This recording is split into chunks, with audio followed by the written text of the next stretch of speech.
In this video, we're going to compare the Philippines to Ireland. This is a part of our series of investigating a country to potentially retire to that will save us a little bit of money and give us a place that we can have some adventure for a few years.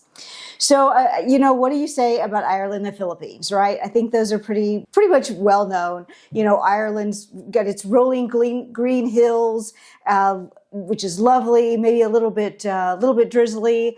It's got English that you're probably going to mostly understand. It's a beautiful place. Is a place of my particular origin. And big pub scene, that's good. And a pub scene, and a friendly folk. The Philippines, in case you don't know, there have been call centers there for so long that there's quite a bit of English spoken in the major cities, and it has beaches. It's going to have a warm climate, very favorable to expats. Very affordable, like domestic help. So kind of also very appealing to the expat world. So let's get into our evaluation. We are evaluating these countries on 7 different criteria, and we'll go through them. All right. So to get us started, we usually start right off with the medical stuff. As we get older, medical is important to us. Correct. So you would think, and you'd probably be pretty close to right, that Ireland would be pretty good at this because they're in the European zone, well, UK. And so they've got a real good public health system. They've got good hospitals. It might take a little longer to get into them than you're used to in some places in the United States. But they do have a private health care section that you can access. That can sometimes speed up those wait times. Which we're finding in a lot of the places that we've looked at, which is kind of foreign to us in the United States. Public and private. Yeah, the public and private. So depending on which route you need to go or can afford to go. Right. So that's kind of interesting. It's really, this whole exercise has really started to move our thinking on, on this whole retirement deal and the way the world works everywhere but, in the United States. Yeah. And as you get residency there, you can qualify for the medical system and that sort of thing. So on those, they're very close because the Philippines also has pretty good hospitals in the big cities, has pretty good just medical services in general, perhaps a little less innovative than the United States is right now. We tend to be a little more cutting edge, but that's true for both of these places. So right now, based on what we've been able to find out, we're looking at Ireland taking the win at this particular. We're looking at Ireland take the win in this particular facet, but just by a little bit. Like on our little point scale, it's by about a half a point. The next thing to look at is the infrastructure and how dependable that is. Again, my bias on this when I first started looking into it was Ireland was going to have much better infrastructure, and that was borne out for the most part as I was delving a little bit deeper. Their roads are better and better maintained. You might get some. The one thing I was running into was some of the more country roads and the back roads might be a little bit narrow. I would have to see that to see why that's a big deal. But narrow roads was one of the things that a lot of places were talking about. This is because if you're trying to pass a car, I can see the challenges with that. With the Philippines, there was more just there aren't roads in some places to get from one. You might have to take a circuitous route to get to some place, or the roads were in disrepair and it took a little bit longer to get them repaired once they did have problems, potholes and that sort of thing. Rural nation in Ireland, so utilities are good, power is stable. You get pretty high-speed internet. It's not quite as high-speed as we get here in Raleigh, but we're kind of spoiled. with fiber, options for fiber, not just one fiber, but 2 different fiber companies. Yeah, but high-speed internet is available and is pretty universal in Ireland. It's not quite as universal in the Philippines. There is high-speed internet. It's a little slower in general, it looks like, than it is in Ireland. So Ireland wins that factor. We also like to look in this particular section at transportation, and with that, we call it transportation, but really it's how connected is this to other places? Right. How easy is it to get to things that you might want to do Right. that aren't in that country. Right. And get home. Right. Get back here, because we will need to come back every now and then, to see family and that sort of thing. Right. So for this one, Ireland is closer. Does have good airports, and they go all sorts of different places. It's got a good public transportation system too. So it just edges out the Philippines for that factor, because the Philippines is just further away. Yeah, when you're going to have like train options and probably some more boat options, to ferry across to this and that, and yeah. So with that one, Ireland wins with that. Oh, and I almost forgot. We also have a factor that we added not too long ago that was how the water is. Is the water drinkable? There's some places in the United States that I don't really like to drink the water out of the tap, and so that was really what I was looking for is could you just turn on a tap, pull water out, and that's how we're ranking these. Right. The United States doesn't get a great rating on that because there are places that the water is really good, but there are places that you don't want to drink the water. Exactly. So for this one, Ireland wins. Ireland's got the better water and the more dependable water. There is still a little bit of problem in the Philippines with water outages and that sort of thing, based on really some of it that we'll get to later on storms and that kind of thing that can come through. So dependable infrastructure, again, Ireland takes the win. So if you're keeping track at home, that's 2-0. Safety and stability is something that's important to us, and the next thing that we looked at in our little chart as we go through it. And for this one, it's not just how safe is a country, how safe do you feel when you're walking is really one of the things we're looking for. And if there is crime, is the crime more property kinds of crime? Right. Are people stealing things from you rather than threatening you? Right. And is it with violence? If somebody's breaking into my house, that's much easier to get along with than somebody robbing me on the street. So when we look at the crime statistics on the two places, they kind of come out even. It was maybe a little bit surprising to me to see that, but they came out about even on that. The crime rates are not high for either one of them, really. And although it is rising a little bit, from the stats I was seeing, it is on the upswing in both countries a little bit. Now, I don't know where that's economics. A lot of times that's if your economy stagnates a little bit, your crime rises. Right. However, so crime was about even. Security measures from the government. Do I see a lot of soldiers on the street? Right. Is there a lot of? Does it feel invasive? Yeah. Are the cops pulling you over all the time and checking your IDs? Right, those kinds for of things. bribery or just to make sure everybody's cool. Yeah. They're pretty equal on that factor as well. And then is the government stable, which means I don't really have to think about the government. I'm not thinking about politics of the country, and are they going to change the laws on me somehow that's going to impact my life as an expatriate there? Right. I actually rated the Philippines a bit lower on this one just because and maybe that's the wrong thing to do, but I rated it a little bit lower because their government is a little more of a authoritarian type of government than the government in Ireland. And sometimes those governments can shift gears quickly and move a little more quickly. Something's got strong bureaucracy will move a little slower and give you time to, as a person who's living there and might want to make some changes, to make those changes instead of have something surprise you. Right. So for this one, I went a little bit more with Ireland, and Ireland once again wins on a pretty big scale for this particular factor. So now they're 3-0. All right, so the next section, sometimes if you've watched previous videos, if you have, thank you. In previous videos, I've called this food or eating out or something like that. Really, I could put food and creature comforts. Yeah, we're calling it creature comforts really now. It includes it's like a smorgasbord bucket. It's got, can you eat out affordably?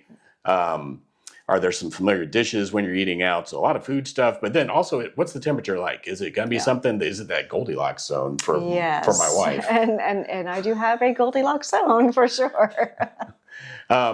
As well as what's the natural disaster risk? Am I going to worry about? We lived in Florida for a long time, and the hurricanes were a worry. Every year, you'd have to worry about whether a hurricane was going to run over you. So we're familiar with worrying about a natural disaster of some kind. Yeah.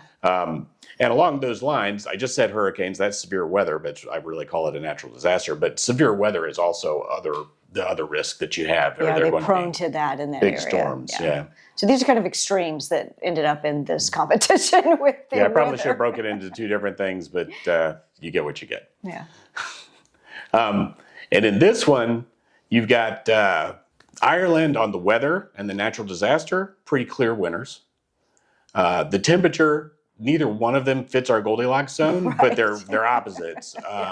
They're a little bit cooler, drizzly weather, drizzles and Rains a little bit, and and it's a little cooler than what Charlene typically likes. The Philippines in would be Ireland, a lot sunny, more. a little too hot, so A little humid. Have to pick your poison, I guess. On that. So they're about even on that. It's neither one of them in our Goldilocks zone, but neither one of them clearly head and shoulders above the other as either. For the food, though, the things we looked at is there's some upscale dining. We like to, we're foodies. We like to go out to a nice restaurant every now and then. Are there upscale dining options, and are those options semi-affordable? And do they have good, affordable local cuisine? Because we like to go out and try the local foods when we travel. We like to try those things, and but we don't like to necessarily, have to take out a loan to do it. Right. On those two factors, the Philippines just wipes out Ireland because they're about equivalent on the amount of these things that you can find. And I do like Irish food, so it was good. Good food, yes. Upscale dining, available, yes, but very expensive in comparison to the United States. Right. It was as expensive or more expensive than what we have here. What we're used to here, Yeah. So would not be saving money, which is the point of this exercise, is to find a country to save a little money. Right. So because of those factors, the Philippines wins this particular round. So now it's three to one. All right. So now the social factors that we kind of look at, we want to see whether there are some expatriates there, that an expat presence, so that you can kind of acclimate a little bit better. So you've got people who have a shared experience that can help you figure out how to get things done. How do I get my utilities hooked up? Who's the best plumber to use? These kinds of things. Where's the best doctor and vet and all the things that you need to know to when you live somewhere. Yep. And is the language easy to learn? Because if we're going to another country, the odds are we're going to learn another language in a lot of the places that we're looking at. Right. Are the locals friendly and helpful? Are the locals a little resentful of expats? Because you run into that sometimes when you're researching this, that the locals don't necessarily like you coming in and gentrifying their country and making things more expensive. That will definitely come up in the European region. Yeah. And along the lines of the language, is English spoken? Is there some English spoken? So if you don't speak the language very well, are you going to be able to at least get by? Right. Yeah. And then we also look for an inclusive social structure. We're not looking for some place that is oppressive. We want to have people be people and allow people to live their lives. That's kind of what we're looking for, and one of the things that kind of rubs us a little bit wrong with the way the United States is going right now, and one of the reasons we're kind of looking. And then also in this section is our visa options. How easy is it to get a residency visa in the country? Because some are harder than others. Right. And this one, most of the ones we've looked at so far have very easy visa options. Ireland is a little more restrictive on what you can do. It costs you maybe a little bit more in order to get one set up. They don't have a retirement visa per se. Right. So for that, the Philippines wins because the Philippines does have a retirement visa option, and they've got other also options that you can look into. And possibly later on, when we narrow it down to where we're going, we'll go in more depth about what these options are. Because I have a great grandfather, but I'm not sure if I've got in Ireland the receipts. If I've got the receipts to prove it. So we have to just kind of assume that I wouldn't be able to play that card. And but I would definitely something I might want to check into no matter what. Yeah, the social structures are real close on both of them. There's some differences between the two, but social structure, I've rated them very close to the same, with Ireland getting a bit of an advantage there. The easy to learn local language, and is it English spoken? Easy to learn local language, I rated that pretty highly for Ireland because the official language is English, but if you ever heard Irish person speak, sometimes it can be a little bit difficult for an American to understand the accent. There might be some acclimation to dialects. So the dialect might be a little bit of trouble. So I didn't rate them at the top of the scale for for the easy to learn local language. I did say some English spoken because I imagine I'll be able to make myself understood even if I don't understand them. Right, or get them to slow down so that I can understand their English. The locals friendly. They're very friendly in the Philippines. Because they're a call center and I worked as a call center manager for a while, I actually worked with some Filipinos. So I kind of have a little bit of insight into that, even though I've never visited. And from everything that I could find and that I've heard, they're very friendly to expats and to foreigners in the country. Irish as well. I've heard they're pretty friendly, but I rate them a little bit lower on this because I know that you can be a little standoffish in general as Brits in general, and I know that the Irish aren't British, but in general, my experience has been they're a little more standoffish. A lot of what, when you watch a lot of videos, a lot of times it's like, oh, we just don't, we don't have small talk, and just like silly things that like Americans do that make them like really clearly Americans when they go travel, because we can be a little bit, annoyingly friendly, I think. And so I feel like they're chit-chatty. a little bit of acclimation there that we'll have to Which do. I think would be probably fine, but yeah. Yeah. So for this one, all in all, after you lump all that stuff together, I wasn't like showing you each one as we went through, but all in all, the social factors tilt to Ireland. So they're now up 4-1, I think was our score. Correct. All right, now we're coming down the home stretch. It's 4-1. Feels like we've got a pretty strong leader here. Yeah, and now we got 2 more categories. We got cost of living and pet factor. Yep, so let's look at the pet factors and talk about those. We need to know that we can get affordable vet care on par with what we get here. Our pets are very important to us. We don't want to go someplace that we're not going to be able to get them the care that they deserve.